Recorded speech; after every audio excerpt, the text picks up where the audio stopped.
American, Muslim American. We had everybody, and it was beautiful. It was a historic realignment, uniting citizens of all backgrounds around a common core of common sense. You know, we're the party of common sense. We want to have borders. We want to have security. We want to have things be good, safe. We want great education. We want a strong and powerful military, and ideally, we don't have to use it. You know, we had no wars, 4 years, we had no wars, except we defeated ISIS. We defeated ISIS in record time, but we had no wars. They said, he will start a war. I'm not going to start a war. I'm going to stop wars. But this is also a massive victory for democracy and for freedom. Together, we're going to unlock America's glorious destiny. We're going to achieve the most incredible future for our people.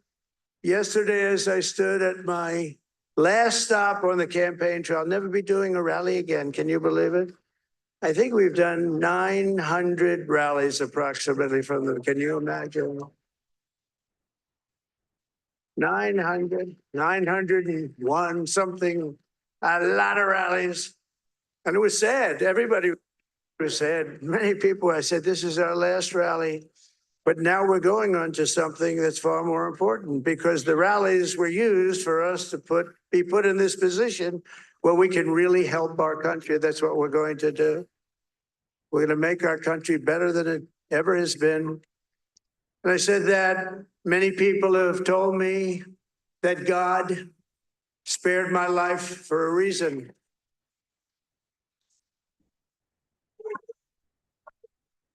And that reason was to save our country and to restore America to greatness. And now we are going to fulfill that mission together. We're going to fulfill that mission. The task before us will not be easy, but I will bring every ounce of energy, spirit, and fight that I have in my soul to the job that you've entrusted to me. This is a great job. There's no job like this. This is the most important job in the world. Just as I did in my first term, we had a great first term, a great, great first term.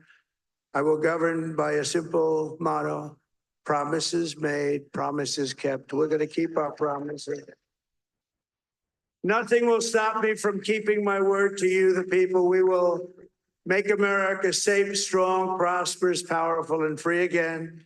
And I'm asking every citizen all across our land to join me in this noble and righteous endeavor. That's what it is. It's time to put the divisions of the past 4 years behind us. It's time to unite. And we're going to try. We're going to try. We have to try. And it's going to happen. Success will bring us together. I've seen that. I've seen that. I saw that in the first term when we became more and more successful.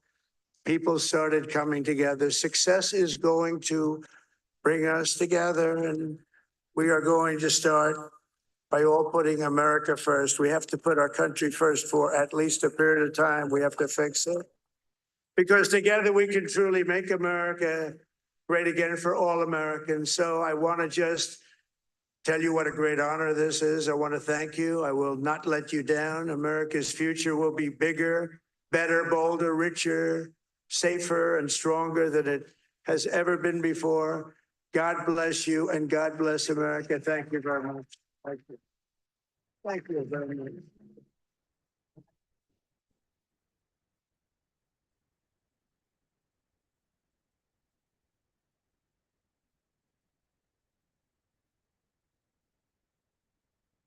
All right, so that about wraps it up. We pretty much called it clean sweep. Not only did Republicans win the executive branch, and honestly, you can look on their faces, they didn't think it would actually, like, the country would actually be sane enough and the system would actually be resilient enough for common sense to win out, but it did. We also saw earlier the results come in for the Senate and the House. There was a clean sweep with Republicans taking over all of those. Basically,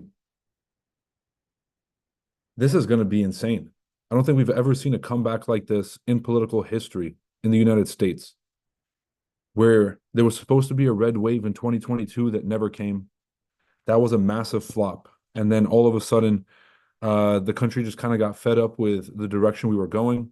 Sanity came back in, and there was just a massive referendum on the last 4 years. The country voted and said, enough is enough. Let's get back to something that we can all sort of recognize as a clear direction that we all want to go. Everyone knew their life was better 4 years ago. And I just feel like this is going to be a massive historical change. This is something that I don't think we've ever seen in US history. And I'm very excited to see if they fulfill their promises of cutting down government spending, improving efficiency, improving production in the United States, incentivizing businesses to grow by using the tax structure the right way. I'm excited to see if they fulfill it. They fire Gary Gensler.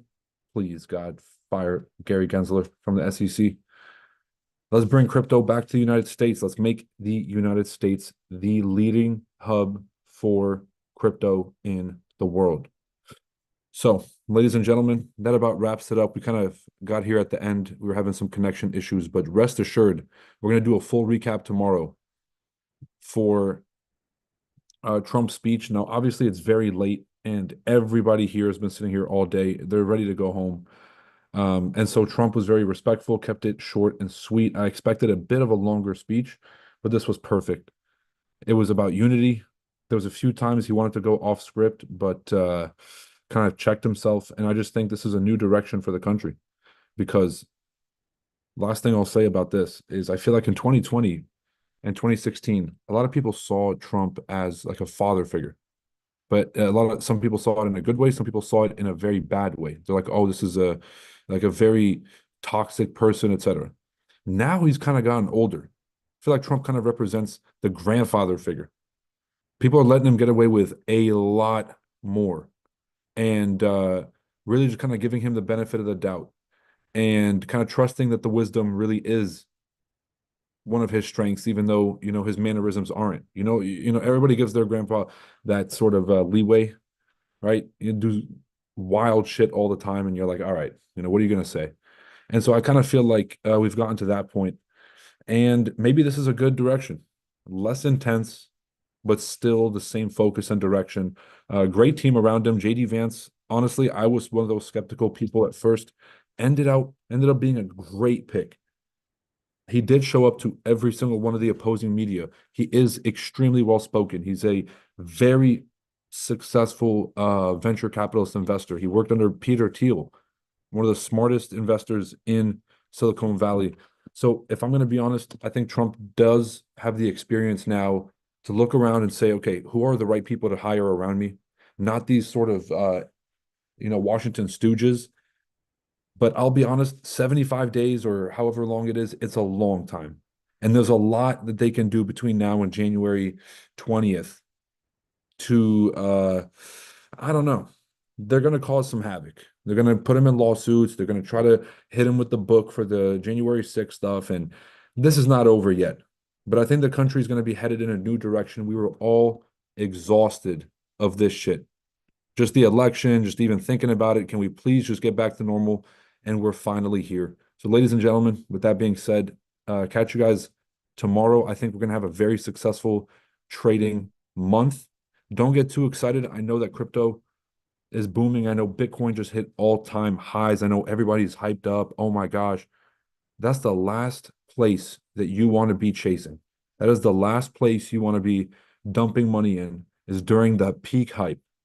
Because guess what? As soon as it retraces, guess where you're going to be, right? You'll be exit liquidity for somebody else. So be patient, let things settle off. There's always a retracement, okay, no matter how hype it gets. So be patient, and there's still a ton of trading opportunities here. Short-term trading, probably going to be the way to go. I mean, as always, kind of sort of scalping and intraday trading is always, in my opinion, the highest, and just it's the most profitable thing you can do. Just get your money and get out, and nothing changes here. If anything, we're going to see so much liquidity enter U.S. markets because of the confidence, because of the hype, that I think we're going to have a very I don't want to say predictable, it's the wrong word, but we're going to have a very, number one, high volume and liquid market, tons of opportunity. And number two, I think we are going to have a pretty predictable market. I think it will be pretty consistent for these periods of time. Now, we have a Fed meeting. Today's technically Wednesday, so we have a Fed meeting tomorrow on Thursday.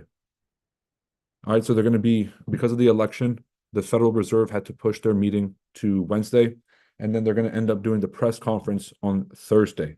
So that's actually, now that we're back to normal, it's not about this backyard or this backdoor deal about whether the Fed is being politicized or not. They're going to have to get up there and justify the path forward, whether we're still going to cut rates, even though we're kind of heading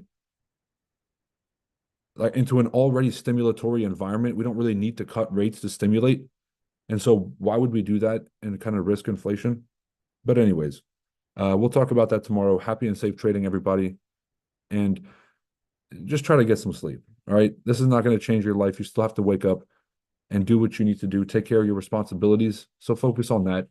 Do what you need to do. And let's make sure that we make some progress. See you guys tomorrow bright and early. Happy and safe trading. Peace.